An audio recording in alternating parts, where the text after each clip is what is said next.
El ser humano es consciente de que sus actividades producen un grave deterioro del medio ambiente. Por este motivo, ya desde el siglo XV comenzó a utilizar distintas estrategias para minimizar la contaminación. Comenzó en primer lugar con estrategias para reducir la contaminación atmosférica, utilizando, por ejemplo, técnicas de dispersión. Después comenzó a utilizar estrategias para minimizar la contaminación del agua, por ejemplo, utilizando balsas para retener los líquidos. Sin embargo, en el caso del suelo, no fue consciente de la importancia que tenía su contaminación hasta hace pocos años. Por otra parte, las distintas catástrofes que se han ido produciendo como consecuencia de la revolución industrial han supuesto que el hombre desarrollase una conciencia ambiental. Desde el desastre de Love Canal, en 1978 en Estados Unidos, se comenzó a desarrollar una legislación específica sobre responsabilidad ambiental. El daño ambiental puede definirse como una reducción significativa de la función ecológica, tanto de especies y hábitats naturales, de aguas superficiales y subterráneas y de suelos. Y esta reducción va a suponer un riesgo importante para la salud humana.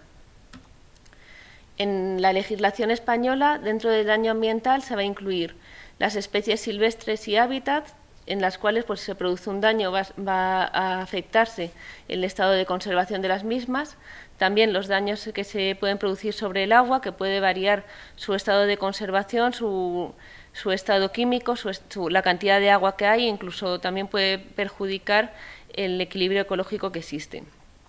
En el caso de las riberas del mar y de las rías, también cualquier alteración que se produzca supondrá una variación de su estado de conservación que va a influir en la diversidad. Y finalmente, por supuesto, que incluye también el suelo. Cualquier daño o contaminación que se produzca, pues por ejemplo por vertidos o por depósitos o introducción de microorganismos u otras fuentes y que puede suponer un daño para el ser humano. Sin embargo, dentro del concepto de daño ambiental estaría excluido los daños que se producen en el aire y los daños también que se producen sobre las personas y los bienes. Estos no están contemplados. El concepto de responsabilidad ambiental pues se define como la obligación que se tiene de poder satisfacer una pérdida o un daño que se ha producido, y esto se lleva a cabo para cumplir una exigencia contemplada en la legislación. Existen 4 tipos de responsabilidad ambiental. Está en primer lugar la responsabilidad administrativa, la responsabilidad civil, penal y ya la responsabilidad ambiental propiamente dicha. A continuación voy a ir definiendo cada una de estas responsabilidades. La responsabilidad administrativa pues va a ser aquella en la que va a responder o bien una persona física o una persona jurídica. En este caso la va a ejercer la Administración y bueno, pues va a ser una consecuencia de los daños que se hayan producido en los bienes que son de la propiedad de la Administración. Va a ejercerla de acuerdo a las competencias que tiene asignadas y bueno, pues se va a basar en el principio de autotutela, por el cual pues la Administración va a poder imponer sanciones y además va a poder reclamar el pago de estas sanciones sin necesidad de pasar por los tribunales de justicia. En segundo lugar estaría la responsabilidad civil. En este caso pues vuelve a responder tanto una persona física como una persona jurídica. Va a ser cualquier ciudadano el que puede ejercer esta responsabilidad civil, pues cuando observa que se ha producido un daño en su propiedad o cuando observa que se produce un daño, ya sea deliberado o de forma negligente. Bueno, pues es cierto que en algunas ocasiones la responsabilidad civil, la vía civil, es la única vía posible de reclamación, pero bueno, también hay que tener en cuenta que es una vía cara y una vía bastante lenta. En tercer lugar estaría la responsabilidad penal. En este caso solo va a responder una persona física y bueno, pues puede ejercerla tanto la Administración como cualquier ciudadano, pues bueno, por daños que se hayan producido sobre el medio ambiente. Es importante destacar que ante una responsabilidad penal, ante un proceso penal, se habrá paralizado todo proceso civil. Perdón, para terminar el caso de la responsabilidad penal, el proceso civil se paralizaría mientras que no se termine el proceso penal. Una vez que ya se ha terminado el proceso penal, sí que puede continuar el proceso civil. Finalmente, pues está la responsabilidad ambiental propiamente dicha, que bueno, pues va a ser un régimen administrativo en el cual pues, bueno, va a tener un carácter objetivo e ilimitado y va a basarse en los principios de prevención y en el principio de quien contamina paga. Y bueno, pues esta responsabilidad va a permitir que la Administración pues, garantice el cumplimiento de la ley y también aplique el régimen de responsabilidad que la ley incorpora. A nivel de legislación, comenzaré explicando la legislación que existe en Europa. En Europa, pues cabe destacar de forma muy importante el Libro Blanco de la Responsabilidad Ambiental del año 2000. Este fue un documento comunitario que impulsó pues, toda la legislación, el desarrollo de la legislación en el ámbito de la responsabilidad civil ambiental en la Unión Europea. Además, este libro pues, impulsó la elaboración posterior de la Directiva 2004/35 de la Comunidad Europea, que es la directiva que actualmente está vigente y regula la responsabilidad ambiental.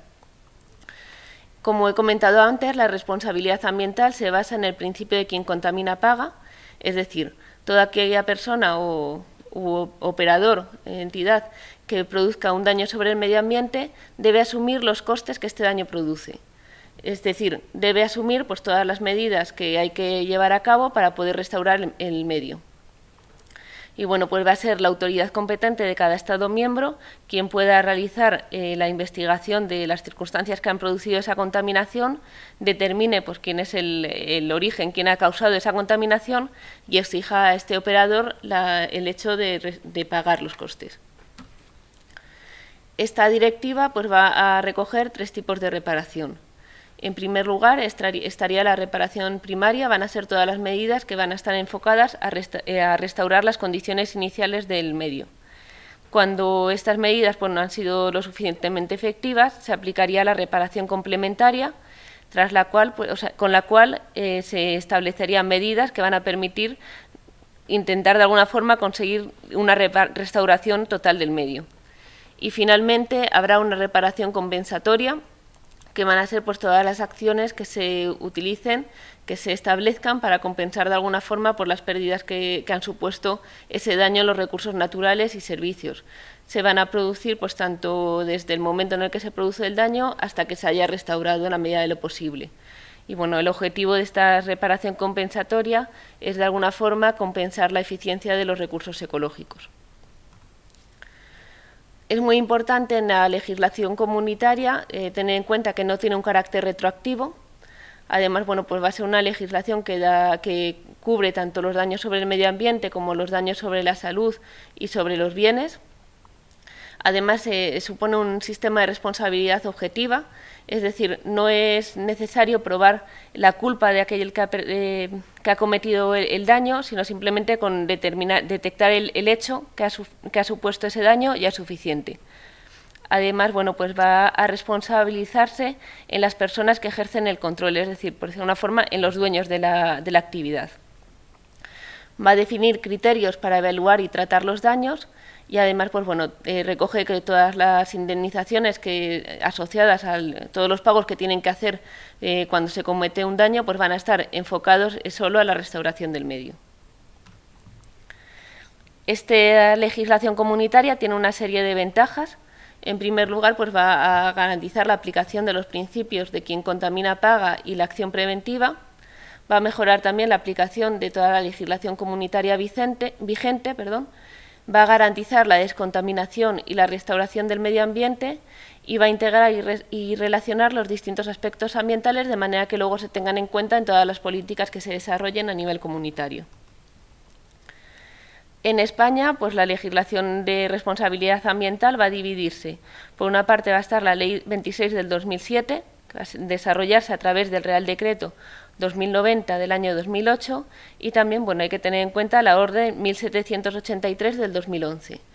Es importante destacar que esta legislación ha sufrido modificaciones posteriores, por lo tanto, a la hora de contemplarla siempre hay que buscar el texto consolidado de cada una de las leyes o reales decretos que recoja todas las modificaciones posteriores.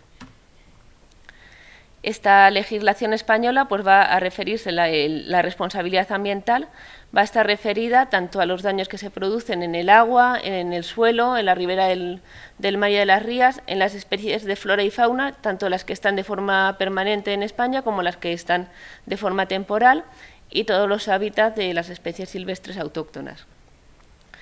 Esta legislación va a tener un carácter ilimitado. Es decir, el objetivo es restaurar al 100% el medio natural, es decir, devolverlo al estado original, y todas las medidas que se lleven a cabo no van a ser medidas que supongan un incentivo económico, es decir, no se busca recaudar un dinero, sino que se busca es que todas las sanciones estén encaminadas a restaurar el medio. Va a ejercer la administración de cada una de las comunidades autónomas de España y, bueno, si hay algún problema, pues va a ser los jueces de lo contencioso administrativo quienes lo solucionen. Por otra parte, esta ley, pues para poder asegurar que las empresas son capaces de asumir los gastos asociados a las medidas que tienen que tomarse para restaurar el medio, pues contempla el hecho de que se pague una garantía financiera. Es decir, todas las empresas que pertenecen al anexo 3, después de realizar un análisis de riesgos, se va a determinar la cuantía de esta garantía financiera y, bueno, pues el límite de esta garantía estará en 20 millones de euros. Esta ley establece dos tipos de responsabilidades. En primer lugar, estará la responsabilidad objetiva. Va a ser para todas las actividades del anexo 3. Estas empresas pues tienen que tienen que implantar tanto medidas preventivas, medidas de evitación y medidas de reparación de los daños ambientales, y tienen que hacerlo tanto si se actúa con intención, culpa o negligencia de causar daño, como si no se tiene esta intención. Por otra parte, habrá una responsabilidad subjetiva, y esta pues va a ser aplicada para todas las empresas que no son del anexo 3 y solo van a tener que aplicar las medidas de prevención una vez que se ha producido el daño y, bueno, pues cuando se haya demostrado que existía intención, culpa o negligencia para cometerlo. Estas tres medidas de prevención las voy a explicar ahora, estas tres medidas que recoge la ley. En primer lugar estarían las medidas de prevención. Pues, todo operador, cuando ve que pues, hay una amenaza que puede producir un riesgo en el medio ambiente, pues antes de que se materialice ese riesgo, tomaría estas medidas preventivas. También pues, se tomarían para de alguna forma reducir, si no se puede evitar ese riesgo, pues reducirse y que, bueno, pues, que el impacto sea el menor posible. Un ejemplo de estas medidas serían los muros de contención. En segundo lugar, estarían las medidas de evitación. En este caso ya se ha producido el daño y el objetivo es limitar y, bueno, pues que se extienda lo menos posible. Serían, por ejemplo, los planes de emergencia. Y en último lugar, estarían las medidas de reparación. Estas lo que buscan son restaurar el medio. Serían por ejemplo, las técnicas de bioremediación. Y, bueno, por supuesto, la Ley 26 del 2007 va a establecer una serie de obligaciones para los operadores. Estos operadores pues tienen que adoptar todas las medidas preventivas, reducir la gravedad utilizando medidas de evitación y luego van a tener que adoptar distintas medidas de reparación. Estas medidas de reparación, en el caso de las actividades del anexo 3, pues las tienen que tomar siempre, hayan tenido intención para cometer ese daño o no lo hayan tenido, y también en el caso de las actividades que no pertenecen al anexo 3, pues solo las tienen que adoptar estas medidas de prevención si se demuestra que han tenido intención, culpa o negligencia para cometer ese daño. Otras obligaciones que establece esta ley pues son, en primer lugar, poner en conocimiento de la autoridad, pues si el operador detecta que hay una amenaza de riesgo o que se ha producido un riesgo, un daño sobre el medio ambiente, pues debe comunicarlo inmediatamente a la autoridad competente. Además, bueno, pues debe colaborar con esta autoridad para definir y ejecutar todas las medidas, debe financiar el coste de las medidas. Y, bueno, pues si una vez que se han tomado las medidas se ve que no se reduce la amenaza o que sigue existiendo el daño, pues tiene que comunicarlo también a la autoridad. En otros países, pues destaca la legislación en Estados Unidos, donde está la Ley Integral de Responsabilidad y Reparación Ambiental. esta ley se caracteriza porque pues va a ser un régimen de responsabilidad civil objetivo, va a establecer una serie de medidas que tienen que tomar todas las actividades peligrosas. Va a recoger también un sistema de información y registro de vertidos tóxicos. Además, pues la ley asigna al Estado una serie de potestades, de poderes, para que puedan adoptar distintas medidas de emergencia y medidas de reparación en los casos que sean necesarios. Y luego, por supuesto, pues va a contemplar un sistema que va a permitir recuperar el dinero invertido en las medidas para restaurar el medio, y este sistema contempla incluso las penas de cárcel. Finalmente, en América Latina, pues bueno, va a existir una legislación en materia de prevención de daños. Esta legislación está muy desarrollada, pero sin embargo la legislación enfocada a la responsabilidad ambiental no está apenas desarrollada en casi ningún país. Se contempla una responsabilidad por vía del derecho civil, pero una responsabilidad ambiental propiamente dicha no existe.